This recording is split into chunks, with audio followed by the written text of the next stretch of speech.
They told me it was a gas leak, but I knew better when smoke filled my room. My own daughter-in-law, sobbing fake tears as I choked on the lawn. That night, I showed the police the CCTV I had hidden. The world saw the truth attempted murder. Now they rot in jail, and I walk through the doors of my rebuilt home, free at last. Before we dive into this story of betrayal, smoke, and the sweetest justice you've ever witnessed, please subscribe to Justice Tales, and let us know in the comments where you're watching from. Trust me, this one will leave you speechless. My name is Eleanor Hartley, and at 78 years old, I thought I'd seen every kind of human cruelty life could throw at me. I was wrong. The worst betrayal of my life came from the people who were supposed to love me most, my own family. But I'm getting ahead of myself. Let me start at the beginning, back when I still believed that blood meant loyalty and that a mother's love would always be returned by her children. I'd lived in the same house in Portland, Oregon for 43 years. Harold and I bought it in 1979 when our son Michael was just 5 years old and our daughter Sarah was 3. Back then, it was a modest 3-bedroom ranch on a quiet street where children rode bicycles and neighbors knew each other's names. Over 4 decades, Harold and I transformed that house into something special. We added a sunroom where I grew orchids, expanded the kitchen where Harold perfected his famous Sunday roasts, and converted the basement into a workshop where he built furniture that still graces our living room today. When Harold passed away from a heart attack 3 years ago, that house became more than just my home. It became my sanctuary, my connection to 40 years of marriage, and the repository of every memory that mattered to me. But it also became something else, a valuable piece of real estate worth approximately $800,000 in Portland's booming housing market. Michael, now 48 and married to a woman named Jessica who'd never worked a day in her adult life, had been making increasingly obvious hints about my living situation since Harold's funeral. "Emma, this house is getting too big for you to maintain alone," he'd say during his monthly visits, usually while Jessica wandered through the rooms with appraising eyes. "Have you thought about downsizing to something more manageable?" Downsizing, the polite way of suggesting that an elderly widow should sell her family home so her adult children could inherit the proceeds while she was still alive to watch them spend it. "I am perfectly capable of maintaining my own home, Michael. Your father and I designed everything to be low maintenance, and I have contractors I trust for anything beyond my abilities. But what about safety? What if you fell and couldn't get help? What if there was an emergency and you were here alone? What if? What if? What if?" The constant drumbeat of manufactured concerns designed to make me doubt my own competence and accept that I needed supervision. Sarah, now 46 and married to a man named David who ran a struggling landscaping business. Yesterday when I called, you seemed Instead of confused questioning about my what day it ability was. to live alone, She'd say, questioned her my voice mental dripping state. with false concern. "I wasn't confused about the day, Sarah. I was focused on paying bills and lost track of time. But you asked me twice why I was calling. Because you were talking about Emma's soccer schedule, and I was trying to understand if you needed me to help with transportation." Maybe, but you've seemed a little scattered lately. More forgetful. Forgetful, the magic word that adult children use to justify taking control of their parents' lives. If MOM is getting forgetful, then clearly she needs help making important decisions, like whether to sell her house and move into assisted living. By spring of 2022, both Michael and Sarah were making regular comments about my supposed inability to live independently. Neither concern was based on evidence. I was paying my bills on time, maintaining my home properly, driving safely, and managing my daily activities without any assistance. But they were building a narrative, creating a foundation for arguments they planned to make later about why I needed to give up my independence and accept their control over my living situation. The campaign intensified after I had what they dramatically called the incident. I'd been cleaning my gutters on a Saturday morning in May, something I'd done dozens of times over the years without incident. I was using the same ladder Harold and I had owned for 20 years, taking the same careful precautions we'd always taken. But this time, a rung that had been weakened by years of weather gave way under my weight. I fell 8 feet, landing hard on my back in the flower bed below. The fall knocked the wind out of me and left me with some nasty bruises. But nothing was broken, and I didn't lose consciousness. I managed to get back on my feet, brush the dirt of my clothes, and finish my yard work. I didn't think much of it until Michael arrived that evening for one of his unannounced visits and noticed me moving a little stiffly. "MOM, are you okay? You seem to be favoring your left side." I took a small tumble of the ladder this morning while cleaning gutters. "Nothing serious, just some bruises." The expression that crossed Michael's face wasn't concern, it was something closer to satisfaction, as if I'd just provided him with exactly the ammunition he'd been waiting for. You fell off a ladder. You could have been killed. The ladder rung broke, Michael. It was an equipment failure, not a judgment error. But what if you'd been seriously injured? What if you'd hit your head? What if no one had found you for hours? What if? Again. Within 2 days, I was fielding phone calls from both of my children, their spouses, and even some of my neighbors, all expressing their deep concern about my safety and their belief that the ladder incident proved I could no longer live alone safely. Mrs. Hartley, said Janet Morrison, my next-door neighbor of 15 years, Michael called me yesterday and asked me to keep an eye on you. He's worried that you might have more accidents if you keep trying to maintain the house by yourself. Michael had been recruiting my neighbors to monitor my activities and report back to him about my supposed safety violations.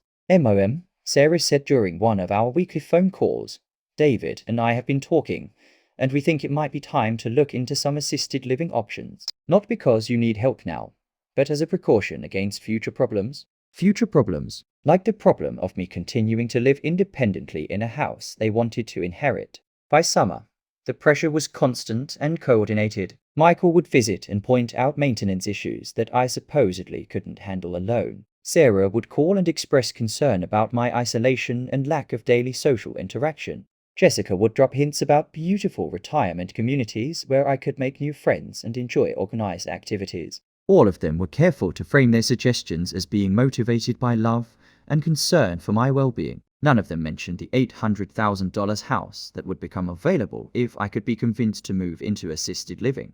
But I wasn't born yesterday, and I hadn't maintained my independence for 78 years by being naive about people's motivations. I knew exactly what Michael and Sarah were planning in August, and I had no intention of making it prove to be the smartest investment I'd ever made. I called Henderson Security Systems and arranged to have comprehensive surveillance cameras installed throughout my property. Mrs. Hartley, what kind of coverage are you looking for? Asked the technician who came to assess my home. I wanted to know everything that happens on my property, inside and outside, 24 hours a day. I want multiple cameras with different angles, night vision capability, and cloud storage that can't be tampered with. That's quite comprehensive. May I ask what's prompted this level of security concern? I looked at this young man who probably thought I was a paranoid elderly woman afraid of burglars, and I decided to tell him the truth. I suspect that my family is planning to manufacture some kind of emergency or incident that will justify having me removed from my home against my will. I want video evidence of whatever they're planning to do.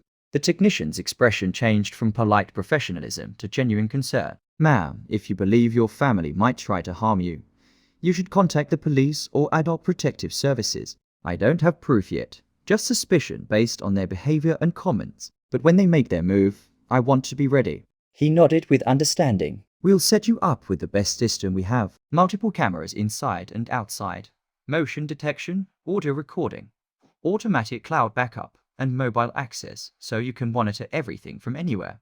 The installation took 2 days and cost $4.80 money well spent, as it turned out. The cameras were discreet but comprehensive. Hidden cameras in the living room, kitchen and bedrooms. Outdoor cameras covering every approach to the house. Audio recording in every room. Everything backed up to secure servers that my family couldn't access even if they found and destroyed the physical equipment. I spent a week learning how to use the system, practicing with the mobile app that let me view live feeds and review recorded footage from my phone or tablet. For the first time in months, I felt like I had some control over my situation. Whatever Michael and Sarah were planning, I'd have evidence of it. I didn't have to wait long. The campaign escalated dramatically in September, when Jessica suggested that I should consider having a safety evaluation done by a professional service that assessed elderly people's ability to live independently. Mrs. Hartley, it's just a comprehensive review of your home environment and daily routines to identify potential risks and recommend safety improvements. She explained during a visit that felt more like a sales pitch.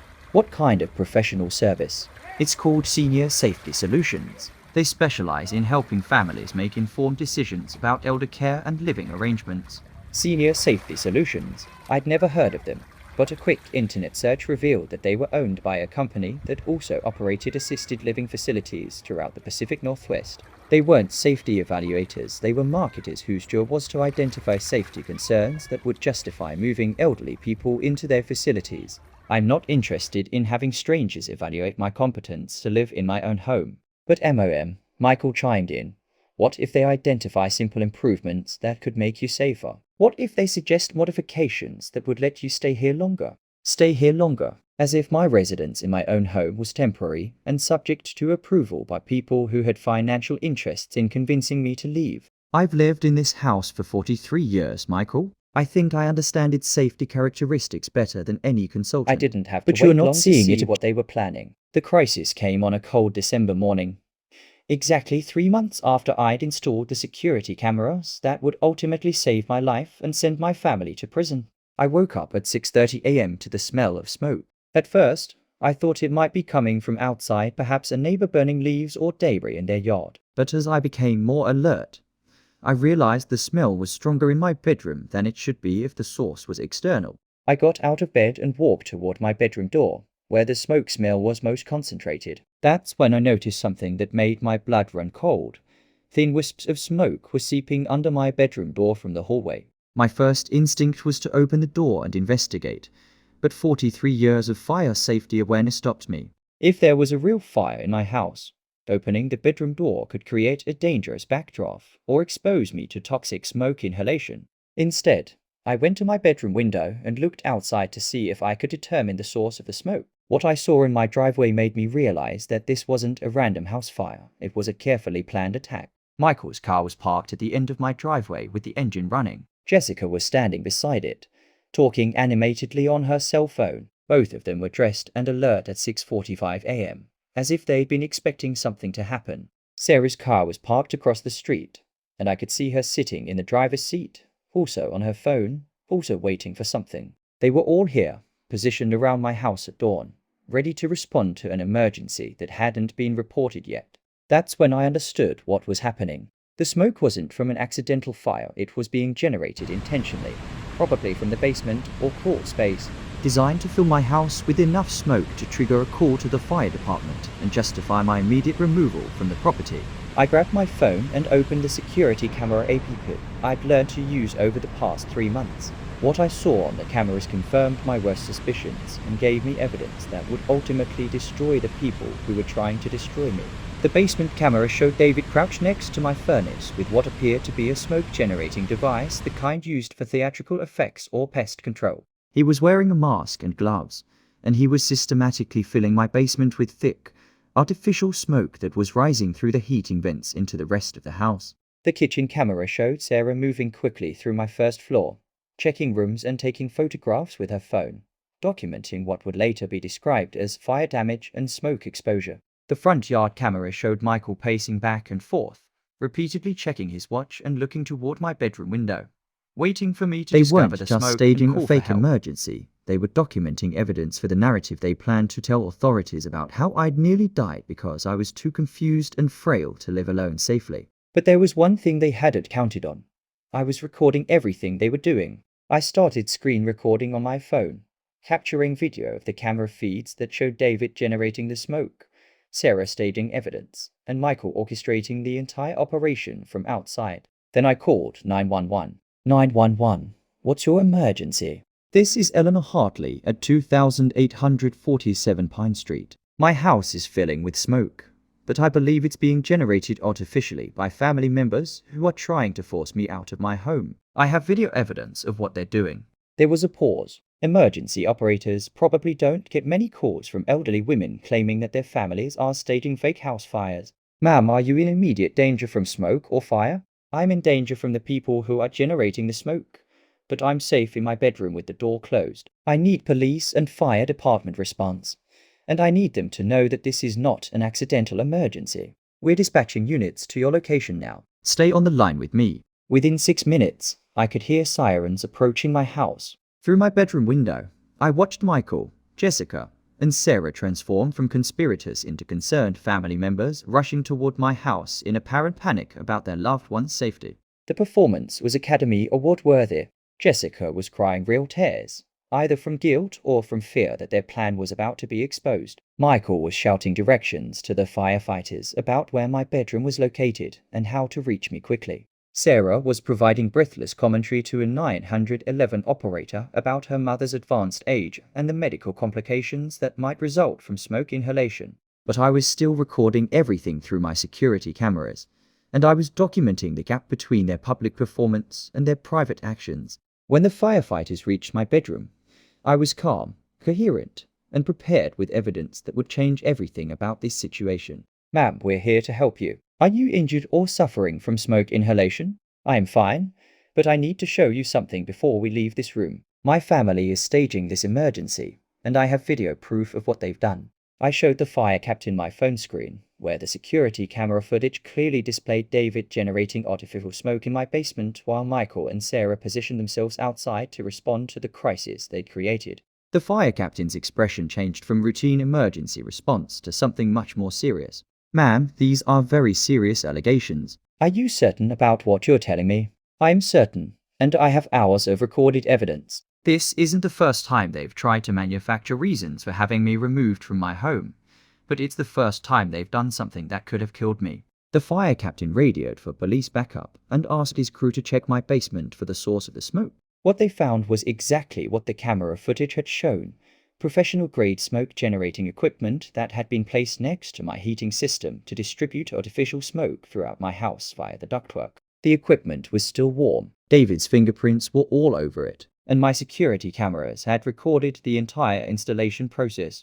When the police arrived and I showed them the camera footage, the situation shifted from emergency response to criminal investigation. Michael, Jessica, and Sarah were still performing their grief-stricken family routine outside, expressing their relief that I had been rescued and their concern about the dangers of me living alone after such a close call with tragedy. They had no idea that I had just provided law enforcement with comprehensive video evidence of their conspiracy to commit what would eventually be charged as attempted murder. Michael, Jessica, and Sarah didn't have time to coordinate their stories or dispose of evidence.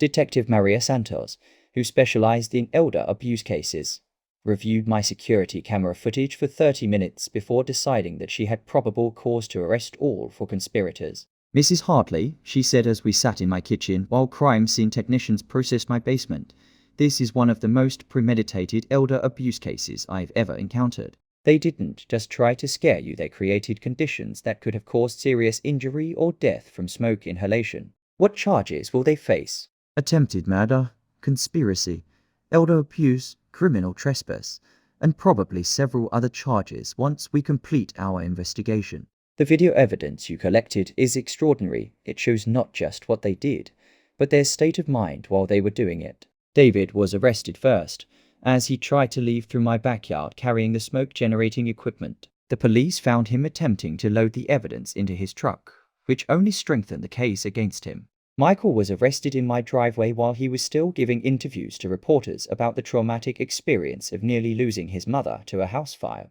Jessica was arrested as she provided a statement to investigators about her concerns regarding my mental state and my inability to respond appropriately to emergency situations. Sarah was arrested at her car, where police found printed copies of assisted living facility brochures that she'd apparently planned to present to me after the fake emergency as immediate solutions to the safety problems the incident had supposedly revealed. The case became a national symbol of elder abuse and family greed. News programs used it to highlight the vulnerability of elderly Americans to financial and physical abuse by their own relatives. Social media users shared the video with comments about their own experiences with manipulative family members who tried to pressure elderly relatives into giving up their independence.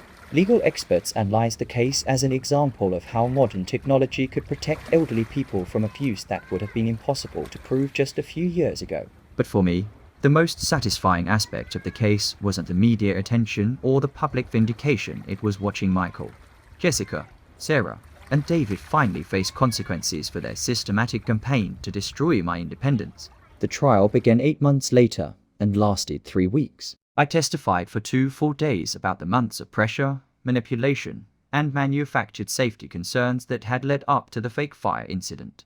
The prosecution presented my security camera footage as evidence of premeditated attempted murder. The defense tried to argue that my family had been genuinely concerned about my welfare and had staged the smoke incident as a dramatic way to demonstrate the safety risks of me living alone. That argument collapsed when the jury saw footage of David carefully installing professional smoke-generating equipment designed to fill my entire house with potentially toxic artificial smoke. Ladies and gentlemen of the jury, the prosecutor said in his closing argument, this wasn't a safety demonstration gone wrong. This was a calculated attempt to create conditions that could have killed Eleanor Hartley, carried out by people who stood to inherit her home if she died or was forced into assisted living. The jury deliberated for less than 4 hours. Michael was convicted of attempted murder and sentenced to 12 years in state prison. Jessica was convicted of conspiracy and elder abuse and sentenced to 8 years. Sarah was convicted of conspiracy and elder abuse and sentenced to 10 years.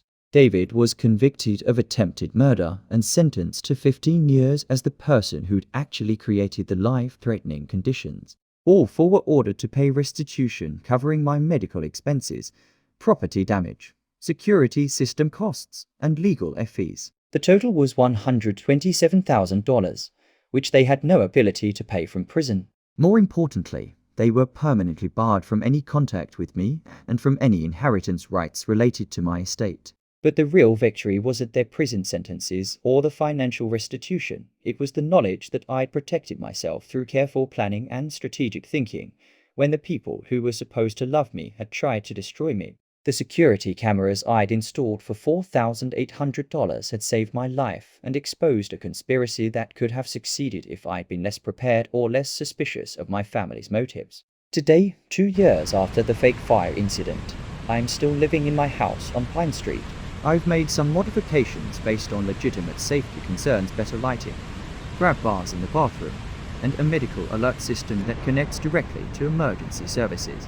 But I've also made modifications based on what I learned about family betrayal and the importance of protecting yourself from people who claim to love you while planning to destroy you. I've upgraded my security system to include even more comprehensive coverage. I've established relationships with neighbors who check on me regularly, but respect my independence.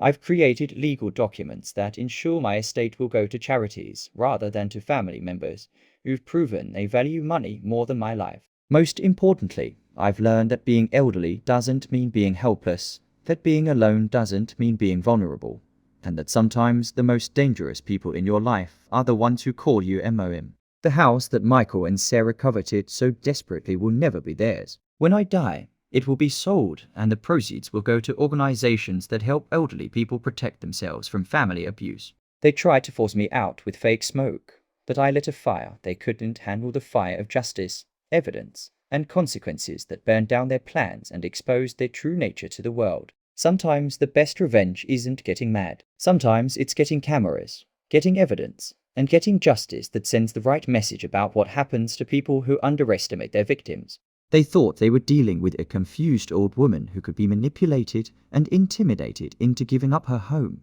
Instead, they discovered they were dealing with someone who was smarter, more prepared, and more determined than they ever imagined. The aftermath of the trial brought consequences I hadn't expected, both wonderful and challenging. Within a week of the guilty verdicts, I was receiving letters from elderly people across the country who'd seen my story on the news and were dealing with similar situations with their own families. "Dear Mrs. Hartley," wrote Margaret Thompson from Phoenix, "I watched your story on CNN and I had to write to tell you that my son and daughter-in-law have been pressuring me to sell my house and move into assisted living for the past 2 years. After seeing what your family tried to do to you, I'm starting to wonder if their concerns are genuine or if they're just trying to get access to my property. Thank you for showing me that I have the right to fight back." I received dozens of similar letters from people who'd been made to feel guilty for wanting to maintain their independence, who'd been told they were being selfish or stubborn for refusing to give up their homes, who'd been gradually convinced that they were incompetent to make their own decisions about their lives. My case had become a symbol of something larger than one family. As betrayal, it represented the struggle of elderly Americans to maintain their dignity and autonomy in the face of adult children, who saw them as obstacles to inheritance rather than people deserving of respect. The media attention also brought unexpected opportunities. I was invited to speak at conferences about elder abuse prevention, to consult with security companies about protecting vulnerable seniors, and to work with legislators who were drafting stronger laws against family financial crimes. But the most meaningful contact came from Detective Maria Santos, who'd handled my case from the beginning.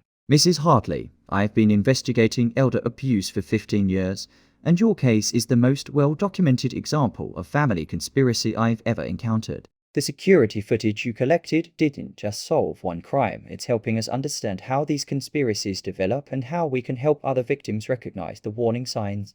What kinds of warning signs? The gradual isolation from friends and neighbors, The repeated questioning of mental competence, the manufactured safety incidents, the coordination between multiple family members to create consistent narratives about the victim's declining abilities. Your case shows the entire progression from start to finish. Detective Santos asked if I'd be willing to help train other investigators and social workers to recognize the patterns of family elder abuse.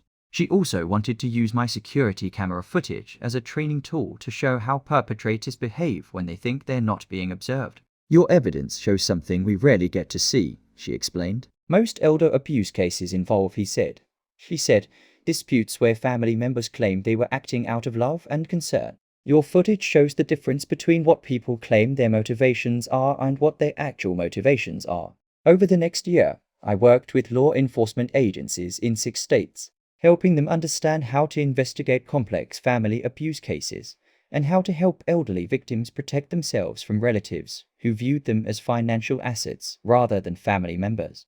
The work was emotionally difficult, hearing story after story of elderly people who'd been betrayed by children and grandchildren they'd loved and supported for decades. But it was also deeply satisfying to know that my experience could help other people avoid becoming victims or help them fight back when they were targeted. The most challenging aspect of my new role as an elder abuse advocate was dealing with people who questioned whether I'd overreacted to my family's behavior.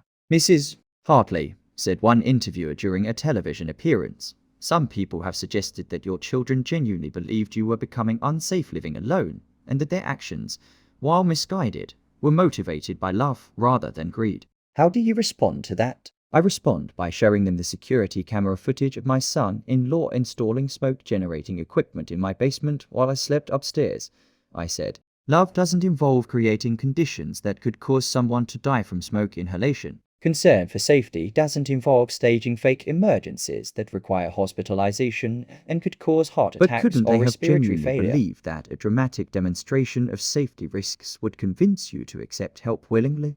Then why didn't they discuss their concerns with me directly? Why did they coordinate their approach over months without ever asking what I wanted or needed? Why did they involve professional evaluators whose recommendations would financially benefit assisted living facilities? And most importantly, why did they choose a method that could have killed me? The questions always came back to the same fundamental issue: whether adult children had the right to override their parents' autonomy when they decided it was in the parents' best interests.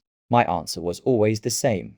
Respect for elderly people means respecting their right to make their own decisions about their lives, even when those decisions involve some risk. Safety cannot be used as justification for eliminating someone's independence without their consent. The legal precedent set by my case supported this principle. The judge who sentenced my family members made it clear that concern for an elderly person's welfare could never justify actions that put that person's life in danger. The defendants in this case claimed they were motivated by love for Mrs. Hartley and concern for her safety.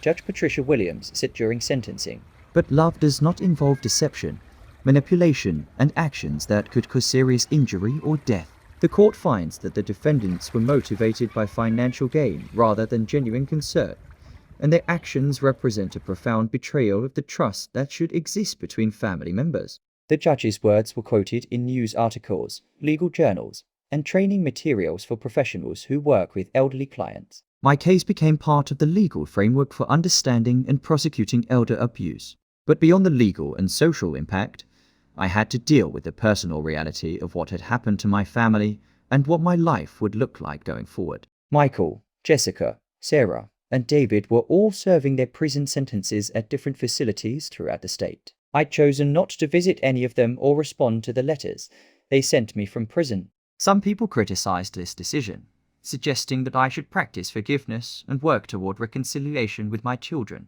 But I'd learned the difference between forgiveness and enabling, between mercy and allowing myself to be victimized again. I could forgive my children for what they'd done to me while still maintaining boundaries that protected me from further harm. I could wish them well in their rehabilitation while refusing to provide them with opportunities to manipulate me again. The house they tried so desperately to take from me became more precious to me after I understood how close I'd come to losing it. I made improvements that reflected both practical safety needs and emotional healing from the trauma I'd experienced. I added a library where I could display the hundreds of letters I'd received from other elderly people who'd been inspired by my story. I created a guest room for the social workers and investigators who visited to learn about family abuse prevention. I installed a greenhouse where I could grow the orchids that had always been my passion. Most importantly, I established the Eleanor Hartley Foundation for Elder Protection, using funds I planned to leave to Michael and Sarah to help other elderly people install security systems, hire legal representation, and fight back against family members who tried to abuse them. The Foundation's first project was developing a comprehensive guide for elderly people who suspected they were being targeted by relatives who wanted to control their Trust Your assets or Instincts, living a situations. senior's guide to recognizing and preventing family financial abuse, became a resource used by senior centers, law enforcement agencies, and adult protective services throughout the country. The guide included checklists of warning signs, information about legal protections, instructions for documenting suspicious behavior, and resources for getting help when family members became predatory. But the most important section was titled, "You Have the Right to Live Your Own Life," which reminded elderly readers that age didn't diminish their right to make their own decisions about their homes, their money, and their daily activities. No one has the right to pressure you into giving up your independence based on theoretical future risks, the guide stated. No one has the right to question your mental competence because you disagree with their suggestions. No one has the right to create emergencies or safety incidents to justify taking control of your life. The Foundation also provided grants for security systems like the one that had saved my life. Over 3 years, we helped over 400 elderly people install cameras and monitoring equipment that protected them from family members who might otherwise have succeeded in their abuse. 12 of those cases resulted in criminal prosecutions similar to mine, where adult children were caught on camera staging incidents, stealing money, or manipulating their elderly parents in ways that would have been impossible to prove without video evidence. Each successful prosecution validated my decision to fight back against my own family rather than accepting their abuse as inevitable or deserved. The most satisfying case involved a woman named Dorothy Chern, whose son and daughter-in-law had been gradually poisoning her with small doses of prescription medications to make her appear confused and incompetent. Dorothy had contacted the Foundation after reading about my case, and we'd helped her install hidden cameras that documented her family's systematic drugging over a period of 6 weeks. When the footage was presented to law enforcement, her son was charged with attempted murder, and her daughter-in-law was charged as an accessory. Both received lengthy prison sentences, and Dorothy recovered completely once the poisoning stopped. "Mrs. Hartley," Dorothy said when she called to thank me, "if I hadn't seen your story on the news, I would have believed my family's claims that I was developing dementia. I would have accepted their control over my life, and eventually died from the medications they were giving me. You saved my life by showing me that I had the right to fight back." Stories like Dorothy's reminded me why I'd chosen to go public with my experience despite the personal cost and media scrutiny. Every elderly person who avoided victimization because they'd learned to recognize the warning signs justified the pain of having my family's betrayal broadcast to the world. The personal healing took longer than the legal resolution or the advocacy work. It took me nearly 2 years to stop jumping at unexpected sounds in my house, to sleep through the night without checking my security cameras, to trust my own judgment about people's motivations. The trauma of discovering that my own children were willing to kill me for money was deeper and more lasting than the physical effects of the smoke inhalation I'd suffered during their fake But healing came emergency. gradually through the work I was doing, the relationships I'd built with other survivors, and the satisfaction of knowing that I transformed my victimization into a tool for protecting other people. On the 3rd anniversary of the fake fire incident, I held a celebration at my house not to commemorate the attack, but to celebrate my survival and the impact that survival had made possible. Detective Maria Santos was there, along with social workers, attorneys, and advocates who'd worked on elder abuse cases inspired by mine. Dorothy Chern came, along with 6 other elderly people whose cases had been resolved through foundation-supported investigations. Most importantly, my neighbors were the people who'd learned to recognize the signs of family elder abuse and who'd committed to watching out for vulnerable seniors in our community. 3 years ago, I woke up to smoke that was meant to kill me. I told the group. My children thought they were dealing with a helpless old woman who would either die from their attack or be so traumatized that she'd give up her independence without further resistance. Instead, they discovered that their victim had been preparing for their betrayal, documenting their conspiracy, and planning her own counter-attack that would destroy their lives more completely than they'd planned to destroy hers. Today, I live in the house they tried to steal from me. I control the money they wanted to inherit. I have the independence they tried to take away. And I've built relationships and done work that gives my life more meaning than they ever provided when they were part of my family. Their fake file was meant to create fake evidence of my incompetence. Instead, it created real evidence of their crime and real consequences that will follow them for the rest of their lives. As the celebration wound down and my guests prepared to leave, I walked through the house that had been the center of so much conflict and was now the foundation of my new life. In the kitchen where Sarah had staged evidence of damage, I'd installed a coffee station where visitors could relax while we discussed their elder abuse cases. In the living room where Michael and Jessica had tried to convince me I was too incompetent to live alone, I'd created a comfortable meeting space where elderly people could learn about their legal rights and protection options. In the bedroom where I'd woken up to their artificial smoke, I'd installed the monitoring station where I could review security camera footage and help other victims document their family's crimes. The house that was meant to become their inheritance had become a headquarters for protecting elderly people from predatory relatives. That evening, as I sat in my rebuilt home, surrounded by evidence of the life I'd created after surviving my family's betrayal, I reflected on the lessons I'd learned about family, loyalty, and the difference between love and manipulation. Real love doesn't involve deception, control, or actions that put the loved one in danger. Real concern doesn't require eliminating someone's independence or overriding their choices about their own life. Real family members support each other's autonomy, respect each other's decisions, and find ways to help that don't involve taking away the person's dignity or freedom. My biological family had failed all these tests. They'd chosen money over love, control over respect, deception over honesty. But the community I built through my advocacy work had become a different kind of family, people who supported each other's independence, shared resources and knowledge, and worked together to protect vulnerable members from those who